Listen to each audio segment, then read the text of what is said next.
안녕하세요. 밤라디오 민준에 오신 것을 환영합니다. 오늘도 와주셔서 감사합니다.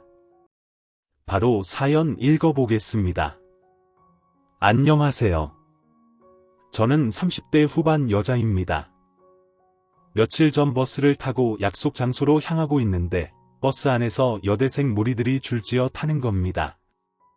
젊고 예쁜 나이에만 내뿜을 수 있는 그 특유의 싱그러움이 너무 아름다워 보이더라고요.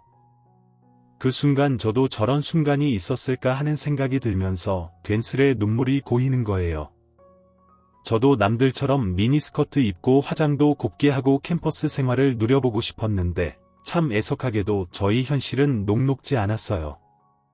어릴 때 저는 푸드 스타일리스트라는 직업을 가지고 싶었고 그래서 조리고등학교에 진학했었지만 모든 걸 포기할 수밖에 없었답니다.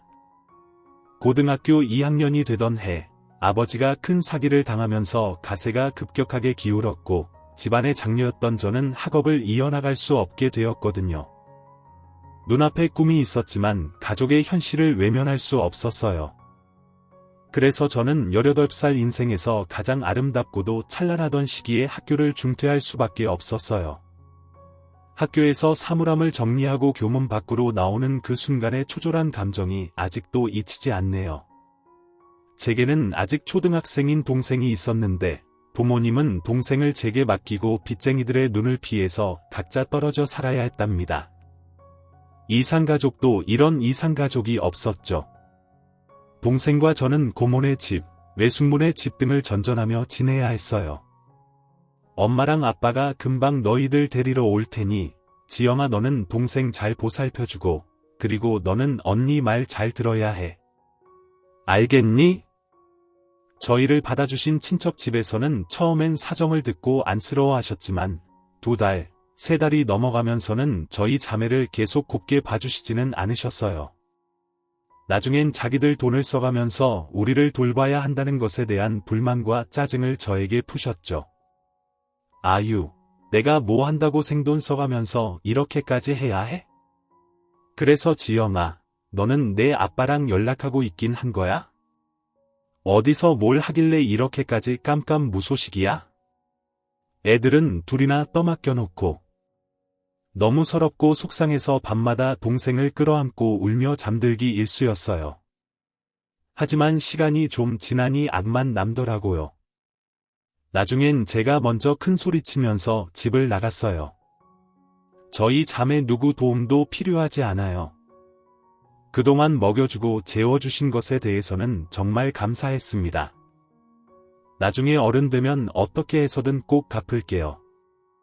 그렇게 저는 동생과 함께 집을 나와 작은 고시원에서 힘든 시간을 버텨내야 했답니다. 시간이 흘러 20살이 되었던 저는 작은 월세방으로 거처를 옮기겠다는 일념으로 보증금을 악착같이 모았어요. 하루에 한 끼 먹고 쪽잠을 자가면서 드디어 고시원에서 탈출할 수 있었죠. 부모님을 비롯한 그 어떤 보호자로부터도 해방된 기분을 느꼈어요. 비로소 독립을 했다고 생각했답니다. 그 사이 부모님은 죽었는지 살았는지도 알 수 없었어요. 연락을 하겠다고 하셨지만 사는 게 팍팍해서 그런지 25살이 되도록 연락 한 번이 없었죠. 그러다 25살 겨울이 되었던 어느 날 아빠에게 연락이 온 겁니다. 동생이 성인이 되던 해였어요. 이제야 연락해서 정말 미안하다. 그 사이에 엄마는 더는 버틸 수 없다고 해서 각자의 길을 가게 되었고 아빠는 작년에야 빚을 청산할 수 있었어. 너희들 얼굴 보기 너무 미안해서 차마 찾아갈 수가 없구나. 그러지 말고 저희 한번 만나요. 올해 지훈이 성인이 됐거든요.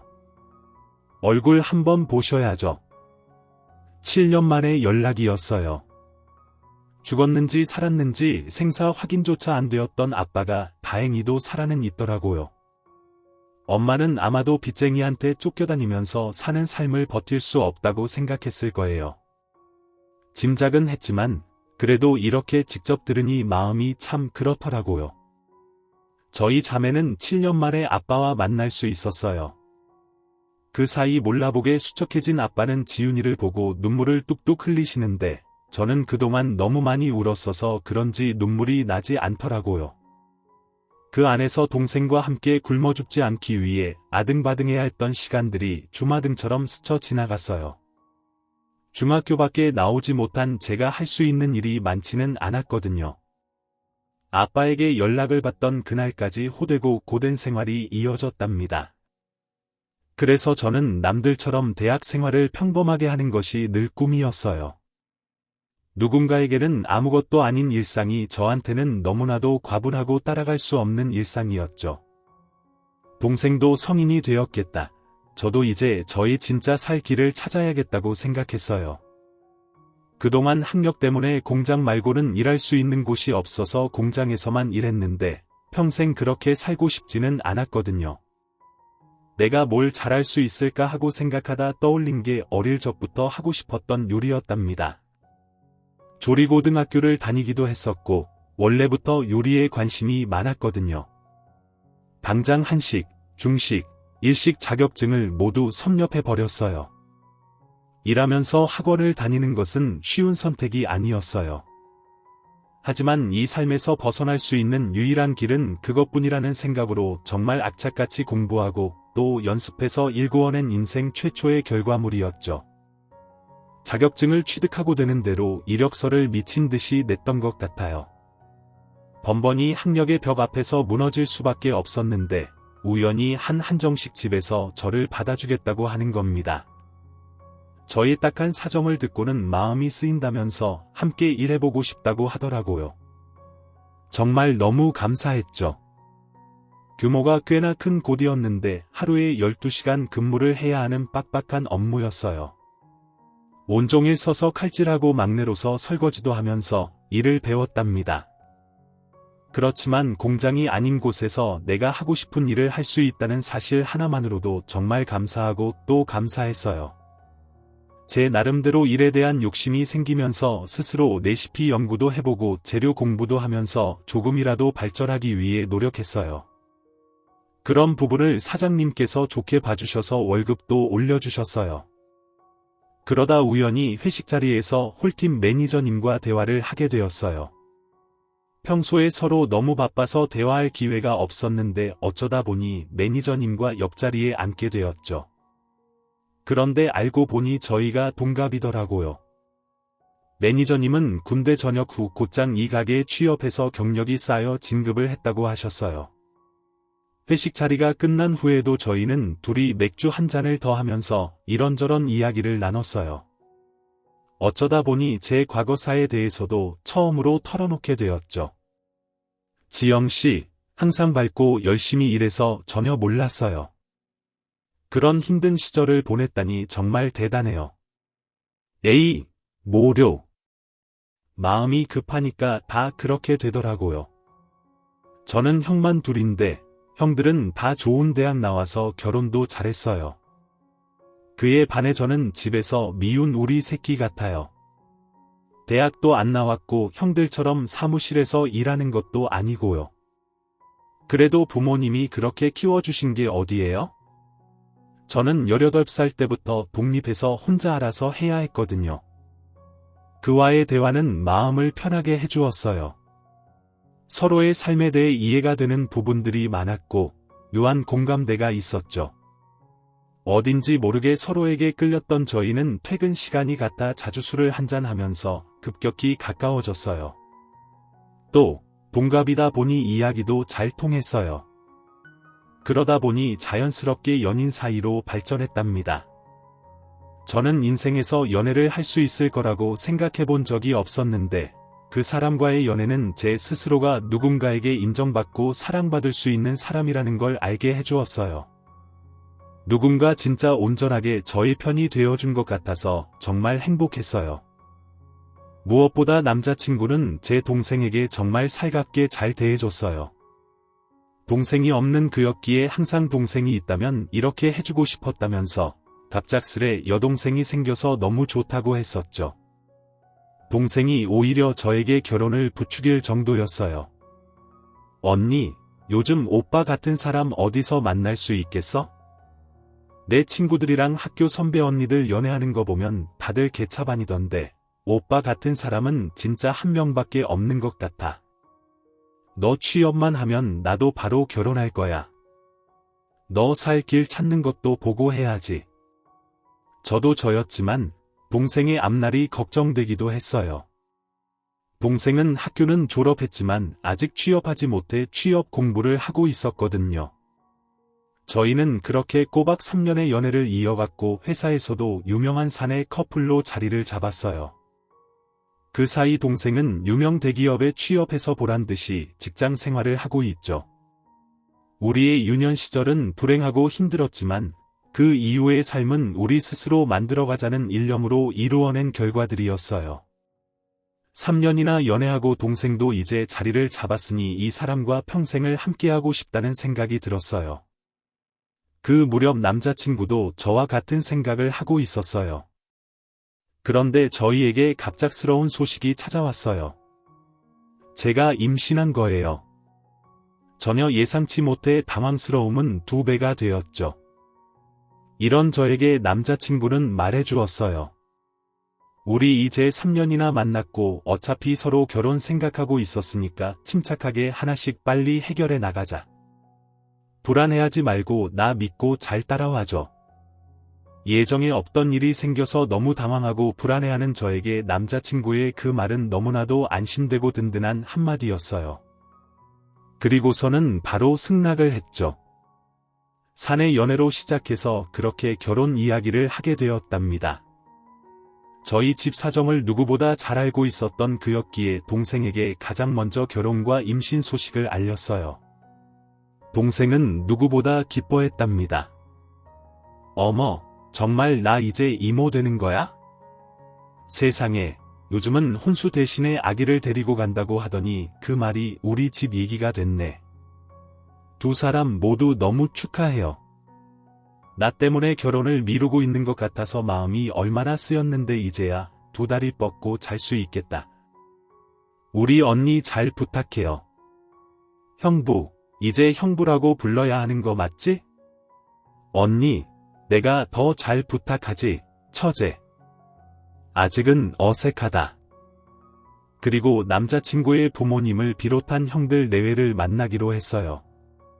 큰 형과 작은 형 2분 다 결혼을 하셨고 아이도 있거든요. 제 손윗 사람이 2이나 되어서 너무 긴장되더라고요. 그리고 괜히 제가 배움이 짧다는 걸로 안 좋게 생각하실까봐 그런 부분도 걱정이 됐었죠. 남자친구의 집은 저희 집과는 다르게 그래도 평범하고 좋아 보였어요. 늘 이런 집에서 살아보고 싶다고 생각했었는데 딱 상상하던 집과 비슷했어요. 그리고 예비 형님 2분은 딱 봐도 인생의 힘든 일 같은 건 겪어본 적이 없어 보이는 고상한 자태들이셨죠. 남자친구한테 언뜻 귀띔으로 들어서 알고는 있었지만 2분 다 박사까지 공부하신 분들이라고 하더군요. 첫째 예비 형님은 체육교육과를 나와서 지금 대학교에서 페이 강사를 하고 계신다고 했고, 둘째 예비 형님은 식품영양학과를 나와서 교수 생활을 한다고 하는 겁니다. 2분 다 교수인지라 너무 주눅이 들더라고요. 저는 차마 제가 중졸이라는 말을 하기가 너무 어려웠어요. 제 상황을 너무나도 잘 알고 있던 남자친구였기에 학력에 대한 이야기는 하지 말아달라고 가족들에게 미리 부탁했다고 하더군요. 그리고 당사자 입에서 말하지 않는 한 학력에 대해 왈가왈부하는 건 무례하고 인성이 덜 갖춰진 거라고 했어요. 저를 있는 그대로 봐달라고 하면서요. 그런데 정적을 깨는 건 예비 시어머님의 한마디였답니다. 그래, 셋째한테 듣기로는 학교를 중학교까지밖에 못 나왔다고 하던데 무슨 사정으로 고등학교를 졸업하지 못한 거예요? 요즘 같은 시대에 내가 중졸을 본 적이 없어서 의아해서 물어보는 거예요. 아, 저 그게 엄마, 그런 식으로 말씀하시는 게 어딨어요? 사람마다 다 사정이 있는 거고 제가 어떤 사정인지도 미리 말씀드렸잖아요. 예, 너 가만히 있어 봐라. 당사자한테 직접 들어보고 싶어서 그래. 우리 집안이 보통 집안도 아니고 내가 중졸의 며느리를 받아줘야 하는지 말아야 하는지 좀 들어봐야겠다. 네, 어머님. 어차피 숨긴다고 될 일도 아니니까 말씀드릴게요. 고등학교 2학년 때 아버지가 사기를 크게 당하셔서 가족들이 전부 뿔뿔이 흩어져서 각자 살아남아야만 했던 시기가 있었어요. 그 길로 집안이 어려워져서 18살 때부터 안 해본 일이 없었고요. 어린 동생을 제가 챙겨야 했거든요. 그게 전부입니다. 절대 법적으로 하면 안 될 만한 일 같은 건 해본 적 없어요. 제가 이렇게 말을 꺼내니 분위기가 순식간에 싸해지는 느낌을 받았어요. 그리고 곧이어 예비 큰형님이 입을 떼셨죠. 어머, 얼마나 힘들었겠어요? 도련님이 참 생활력 강하고 다부진 분을 데리고 왔네요. 그러게요. 형님, 방금 듣는데 눈물이 핑 돌더라니까요. 이어서 예비 작은 형님까지 한마디 얹으셨죠. 많이 배우신 양반들이라 그런지 뭔가 이해해주는 말을 하시는 듯했어요. 그런데 어딘지 날이 서 있는 것 같은 느낌을 받았지만 그저 제 기분 탓이라고만 생각했어요. 그리고 예비 시어머님이 이내 말씀하시는 거예요. 그래, 무슨 말인지는 잘 알아들었는데 우리 집안의 박사 며느리는 아니더라도 최소한 고등학교는 나온 며느리를 받고 싶은데 중졸은 좀 어려울 것 같네요. 미안하지만 우리 인연은 여기까지인 걸로 합시다. 예비 시어머님의 한마디에 가슴이 얼음장이 날아와 꽂히는 기분이 들었어요. 그리고 남자친구가 다급하게 말했답니다. 저는 지영이 말고는 다른 사람이랑 결혼할 생각 전혀 없어요. 3년 동안 만나면서 누구보다 제 마음을 가장 잘 이해해줬고 저희는 서로 원래 알고 지냈던 사람처럼 닮아서요. 그리고 다른 것보다도 지영이가 제 아이를 임신했어요. 그러니까 다들 그런 줄 아세요? 임신? 내가 정말 못 살아. 너 그러라고 지금껏 그렇게 네 마음대로 살라고 한 줄 아는 거야? 어디서 갑자기 저런 애를 데리고 와서 임신이라니. 어머님, 진정하세요. 그러다 쓰러지시겠어요. 남자친구의 폭탄 발언에 집안이 정말 발칵 뒤집혔답니다. 임신이라는 한마디로 예비 시어머님은 개거품을 물고 쓰러지시고 예비 형님 두 분은 어머님께 달려가서 진정하시라고 하는 통에 정말 난리도 그런 난리가 없었어요. 제가 정말 큰 잘못이라도 한 것 같은 기분이 들어서 그 자리가 너무나도 불편하고 좌불안석이었답니다. 남자친구의 큰형께서 일단 집으로 돌아가라는 말을 해주시면서 저희는 그 자리에서 일어나게 되었어요. 이렇게 환영받지 못하는 결혼을 하는 게 맞는 것일까 하는 생각도 들었답니다. 그리고 뱃속의 아이에게도 죄를 짓는 기분이었어요. 밖으로 나온 저에게 남자친구가 말을 했어요. 정말 미안해. 내가 이러려고 그런 건 아닌데 자기 너무 놀랐겠다. 우리 아기도 많이 놀란 거 아니야. 엄마는 내가 반드시 설득할 테니까 아무 걱정하지 말고 있어. 이 상황이 끝나기는 할까 하는 불안감에 눈물이 흐르고 있었는데 남자친구의 한마디에 정말 큰 위안이 되었어요.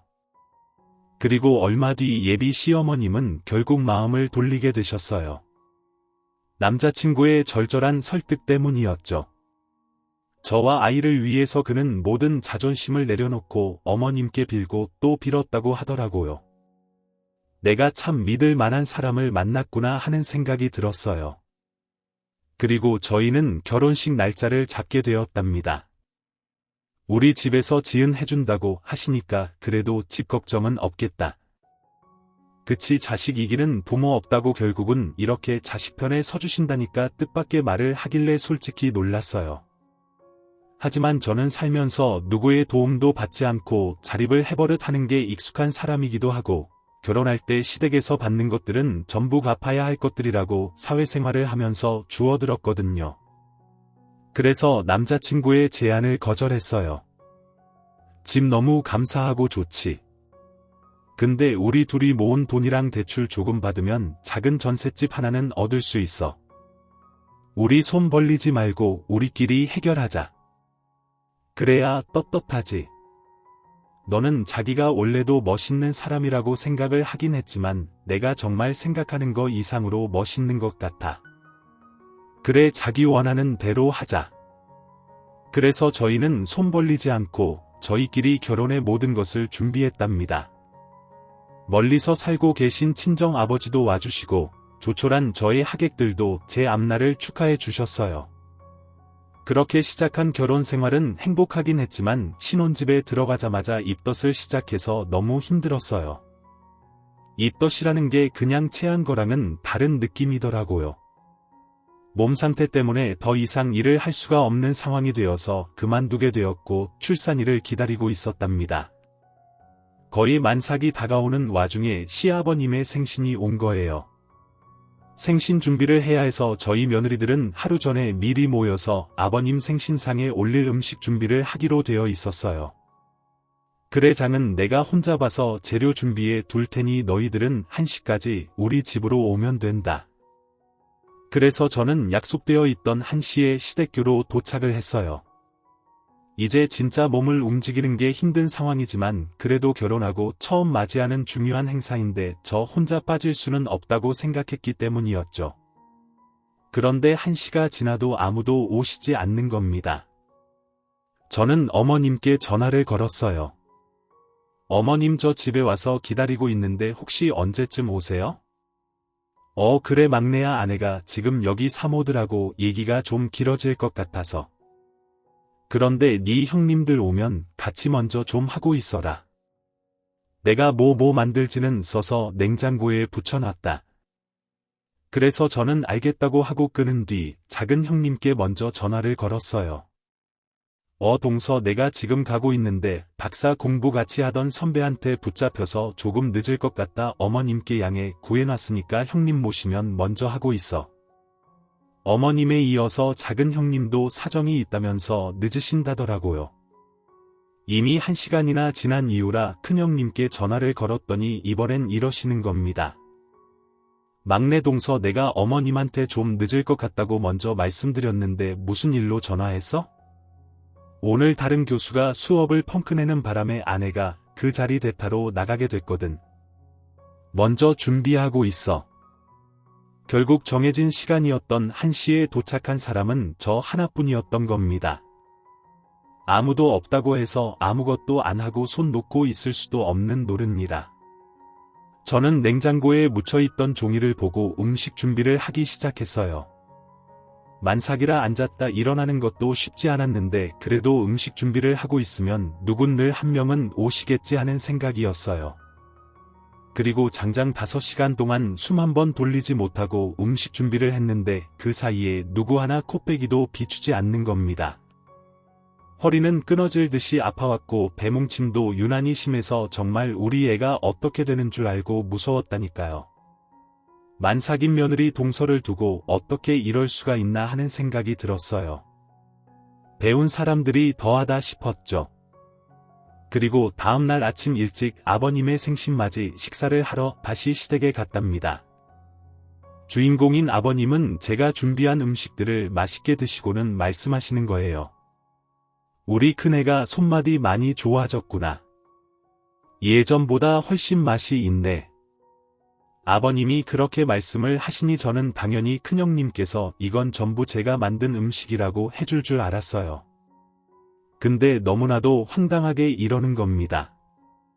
내 아버님 조금이라도 발전하는 구석이 있어야죠. 아버님이 항상 좋은 피드백 해주셔서 이렇게까지 된 거예요. 아버님이 만들어주신 손맛입니다. 생신 정말 축하드려요. 그 말을 듣는데 정말 너무 어이가 없어서 환장하겠더라고요. 그리고 큰형님. 내 아이가 이제 6살인데 할아버지 앞에서 재롱을 피우니 입이 귀에 걸리는 겁니다. 그러자 작은 형님은 관심을 뺏기는 게 두렵기라도 했는지 준비한 선물을 건네면서 말을 하더군요. 아버님 제가 다른 건 몰라도 아버님 생신 선물 구하느라 안 가본 백화점이 없는 것 같아요. 이거 아버님이 좋아하시는 브랜드 벨트랑 지갑인데 전국구 품절이라 정말 어렵게 구했어요. 생신 너무 축하드려요. 아 세상에 우리 둘째가 이런 사이언스가 있다니까 안 그래도 이거 갖고 싶었는데 내가 딱 맞게 잘 사왔구나. 정말 어쩜 이렇게 하는 짓이 전부 예쁘니? 너무 고맙다. 둘째야 큰 형님과 작은 형님은 서로 경쟁이라도 하듯이 아버님의 예쁨을 받기 위해서 고군분투하는 거예요. 이미 큰 형님이 음식을 전부 본인이 준비한 양 말을 해버려서 저는 뭐라고 말을 얹기도 참 민망한 상황이었어요. 그래서 어쩔 수 없이 제가 준비한 선물을 드리면서 말씀드렸어요. 아버님 생신 너무 축하드려요. 이거 영양제인데 별거 아니시면 드시고 건강하셨으면 좋겠어요. 영양제 그래 고맙다 막내야. 오늘 음식 중에 막내가 한 거 뭐 있니? 아버님 막내 동서가 지금 몸이 무거워서 이번 준비는 저랑 둘째가 다 했어요. 제가 말을 하려고 하자 저의 말을 가로채 버리는 겁니다. 있는 그대로 말을 해버릴까봐 무서웠던 모양이었어요. 그렇게 후다닥 먼저 본인이 한 양 말을 해버리니까 제가 입을 뗄 수가 없었어요. 그래 뭐 그럴 수 있다. 자 우리 둘째가 식품영양학과를 나왔으니 어디 이 영양제 어떤지 한번 봐줄래? 네 아버님 동서 이거 어디서 산 거야? 거의 다 합성원료라 체내에 딱히 도움되는 성분은 없네요. 아버님 그러지 마시고 제가 발은 더 추운 걸 사드릴 테니까 그걸로 드세요. 제가 준비한 선물이 별 볼 일 없다는 식으로 내리 깔아버리는 그 태도에 저는 정말 기함을 했습니다. 그래도 나름 약국에서 약사 선생님한테 추천을 받고 구매한 거였는데 그런 식으로 말을 하는 건 정말 아니잖아요. 첫째 형님도 둘째 형님도 그 추악한 얼굴을 숨기고 있다는 걸 이제야 알게 되었어요. 저는 모든 자리가 끝난 이후 형님들께 한마디 하고 싶은 마음에 잠시 이야기를 나누자고 했어요. 그리고 형님들에게 말했어요. 형님들 어제 각자 사정이 있으셔서 못 오신 건 이해해요. 근데 어떻게 제가 한 음식들인데 그런 말은 쏙 빼고 안 하실 수 있으세요? 만삭몸으로 힘들게 음식 준비했으면 최소한 고맙다거나 그런 게 아니더라도 아버님한테 제가 준비한 거라고 한마디 해줄 수 있으시잖아요. 그리고 제가 사온 영양제 성분이 별로인지 저는 전문가가 아니라서 잘 몰랐어요. 그래도 그냥 좋게 말씀해 주실 수 있는 거잖아요. 저는 서러움에 북받쳐서 쏟아내듯 말을 했어요. 그랬더니 큰형님이 먼저 입을 여시는 겁니다. 동서 정말 웃긴다. 동서가 음식 준비하고 말고 그런 게 어딨어? 우리는 가족이고 다 같이 한 거나 다름없지. 그리고 동서가 정말 그걸 아버님한테 어필하고 싶었으면 그 자리에서 말했으면 될 일 아니야. 이제 와서 이런 식으로 말하는 거 좀 웃기다고 생각하지 않아. 나야말로 너무 당황스럽다. 그래 동서 그리고 아버님이 영양성분 좀 봐달라고 하셨는데 박사까지 나온 내가 거짓말로 말씀드리는 것도 좀 그렇잖아. 사실대로 말씀드려야지. 동서올리한테 이러는 거 좀 실례인 건 알고 있지.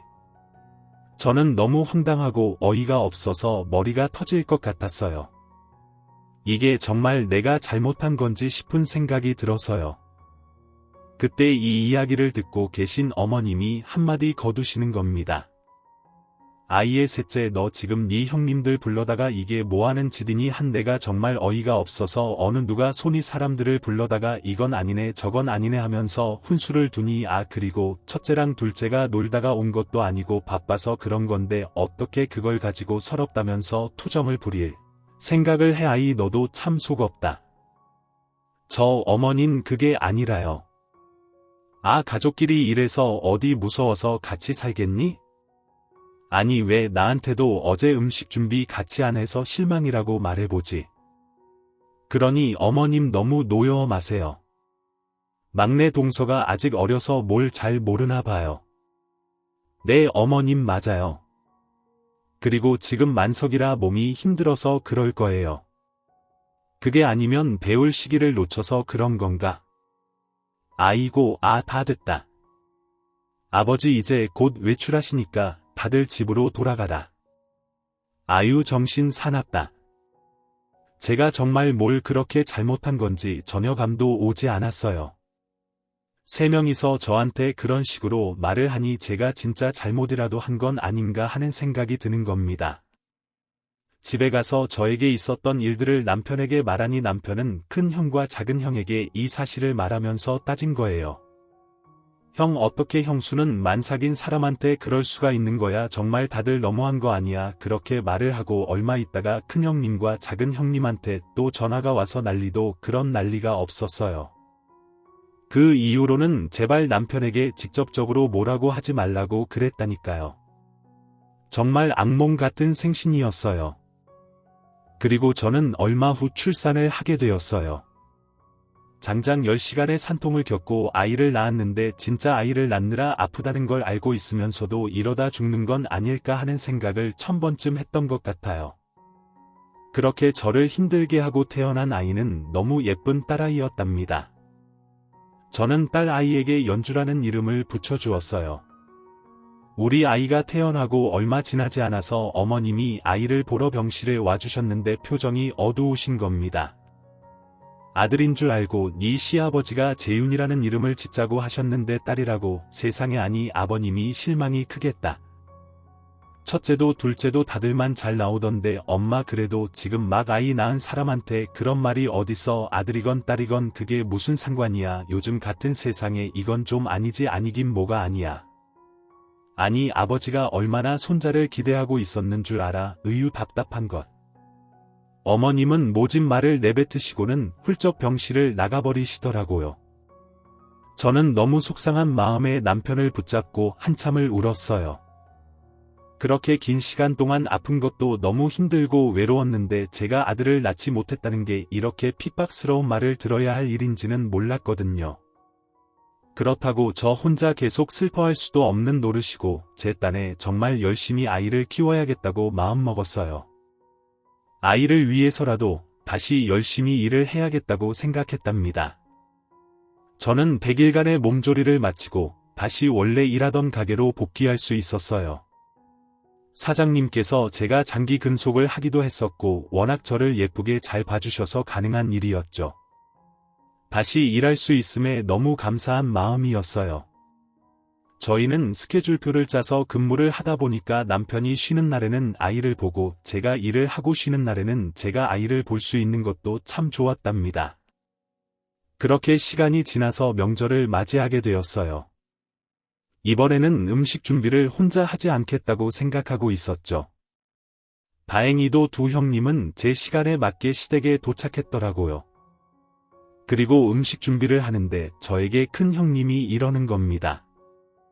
우리가 공부만 오래 해서 손도 느리고 맛도 잘 내지를 못해. 역시 막내 동서가 손도 빠르고 일도 잘한다니까 웬일로 저를 치켜 세워주는 말을 하는 거예요. 그러더니 작은 형님은 이러더라고요. 아니 내가 봤는데 일을 참 빠릿빠릿하게 잘해. 그래도 가게에서 그런 일 하는 게 도움이 많이 되기는 하는가 봐. 칭찬 감사해요.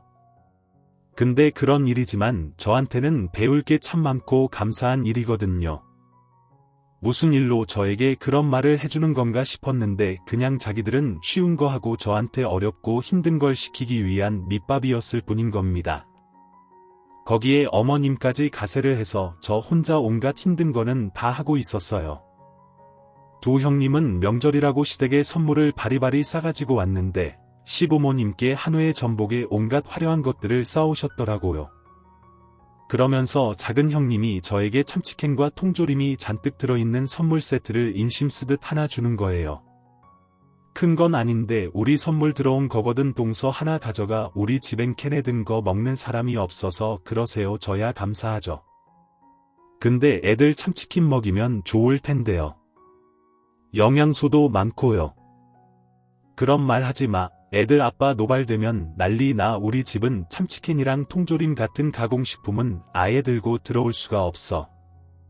애들한테도 어른한테도 해롭다고. 그리고 내가 또 식품과 교수인데 어떻게 내 새끼들한테 이런 걸 먹이겠어. 참치캔내는 특히 수성분이 많아서 먹으면 몸에 좋지 않아. 아니 그래도 맛으로 먹는 거니까. 그러자 큰 형님도 한마디 하는 거예요. 동선에도 그러는구나. 우리 집도 그래 캔에 든 거 먹으면 암에 걸린다나 뭐라나 하이고 참치킨 선물 받은 사람한테 내가 별말을 다 한다. 잘 먹는 사람은 또 잘 먹잖아. 네 맞아요. 필요한 사람한테 가는 게 맞는 거잖아요. 나쁜 뜻은 없는 거 알지? 동서. 저는 너무 황당했어요. 자기들은 몸에 외로워서 먹기 싫은 걸 저한테 준다는 그 심보가 너무 못됐잖아요. 먹고 죽으라는 뜻인지 뭔지. 그리고 몇 년 전에 같이 일하는 직원들이랑 캐내든 음식에 대한 이야기를 한 적이 있었는데 그때 궁금한 마음에 인터넷을 뒤져서 찾아본 적이 있었거든요. 저 또한 요식업에 종사해서 식재료에 대한 공부를 나름대로 많이 하고 있거든요. 그래서 저는 제가 알고 있는 지식들을 동원해서 그 말에 반박을 했어요. 근데 제가 짧은 지식으로 한마디 말씀드리자면 작은 형님이 말씀하시는 수유는 메틸다라머라는 종에서만 검출이 됐다고 하는데 우리나라 캔참치 중에서는 취급을 안 하거든요. 시중에 파는 캔참치 중에서 순 검출된 제품 없는 걸로 확인됐으니 안심하고 드셔도 돼요. 제가 이렇게 말을 하고 나니 작은 형님이 진짜 똥 씹은 표정을 하는 겁니다. 그러면서 한마디 더 하더라고요. 내가 교수인데 순 검출된 거 맞아 동서 그리고 그런 거 아니더라도 통조림 제품은 안 먹는 게 좋아 열 처리가 들어가서 영양소가 대부분 파괴되거든. 아 맞아 나도 내가 아는 식품과 교수님한테 그렇게 들었어. 그래서 우리 애들 통조림 햄 같은 거 절대 입에도 못 대게 하잖아. 그리고 내가 듣기로는 캔참치에서 순 검출된 걸로 알고 있는데 막내 동서가 잘못 알고 있는 것 같다. 식품과 교수인 동서가 잘못 알고 있을 리가 있겠어. 꼴에 채면 구긴다고 생각을 했는지 순순히 동의를 하지 않는 겁니다. 둘이서 합세를 해서 제 말이 틀리다고 하는데 그래서 저는 이번에 쐐기를 박는 한마디를 했어요. 근데요. 작은 형님 보통 열 처리가 들어가면 영양소가 파괴된다고 알려져 있긴 한데 그것도 딱히 그렇지 않아요. 신선식품이랑 통조림 중에 영양면에서 큰 차이가 없대요.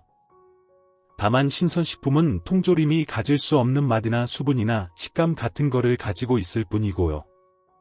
오히려 신선식품보다 장기간 보관할 수 있는 기술력이 좋은 제품군이에요. 통조림으로도 부족한 영양소를 충분히 섭취할 수 있고요. 그러자 저의 말에 작은 형님은 정말 표정이 굽다 못해 어이가 없다는 얼굴을 하는 거예요. 동서 참 아는 거 많다. 그냥 동서가 교수라 하지 그래 그러고 싶은데 제가 학력이 부족해서요. 교수는 많이 배우신 형님들 같은 분이 하셔야죠. 저는 일부러 더 열받으라고 한마디를 더 거들었답니다.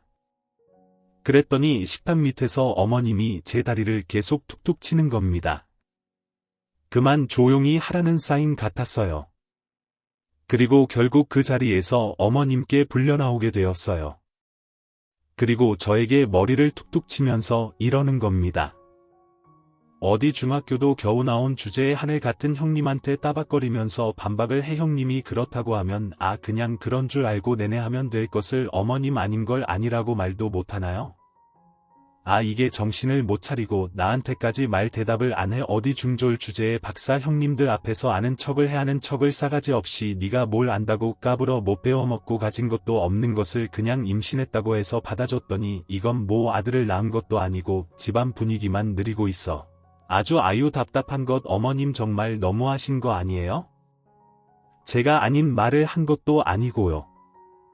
이렇게까지 말을 했으면 알아먹을 것을 아직도 이러네. 중졸리 니까지 깨알아봤자 박사까지 한 이 형님들보다 많이 알겠어. 그러니 어서 그 입 닥치지 못해. 그리고 잠시 후 두 형님은 그 광경을 모두 지켜보고 있다가 제 팔을 툭 치면서 나가는 겁니다. 아무리 생각해도 교수는 동서가 해야 할 것 같아. 아는 거 많아서 참 좋겠어 이러면서 나지막히 못 배워먹어서 그런지 재수가 없어라고 하고는 밖으로 나가버리는 겁니다. 저는 이 상황이 너무 기가 막히고 코가 막혀서 죽는 줄 알았어요. 아니 하루 종일 고된 일은 저만 시키는 것도 모자라서 자기들 말에 아니라고 반박 좀 했다고 재수 없다는 말까지 들을 이야기냐고요. 그런데 이 상황을 남편이 뒤에서 전부 바라보고 있었던 거예요. 남편은 저희에게 와서 정말 화가 난 목소리로 말을 했어요. 지금 이 사람한테 뭐 하시는 거예요? 다들 어른이 맞기는 하세요. 너무 황당해서 제가 잘못 보기라도 한 줄 알았네요. 다시는 저희 볼 생각도 하지 마세요. 여보 당장 이리 와. 저 잔 녀석이 지금 못하는 말이 없어. 남편은 다시 만날 생각을 하지도 말라면서 큰 소리를 치고 집을 빠져나왔어요. 집에 돌아와서도 분이 삭혀지지 않는다면서 저에게 이러더라고요. 형수들 진짜 미친 거 아니야? 당신 거기서 정말 너무 말 잘하더라. 그렇게 야무질 수가 없었어. 아니 요리를 업으로 하고 식자재를 매일 다루는 당신이 더 잘 아는 게 당연한 거 아니야? 나 참 형수들이 정말 어이가 없어서. 아직도 화가 안 풀려댔어. 여보새님들이라 자기들 말이 전부 다 맞는 줄만 알아. 여기 이거 봐봐. 인터넷에 이렇게 나와 있잖아. 아마 자기들도 집에 가서 인터넷 찾아보고 이마 짚고 있을 거야.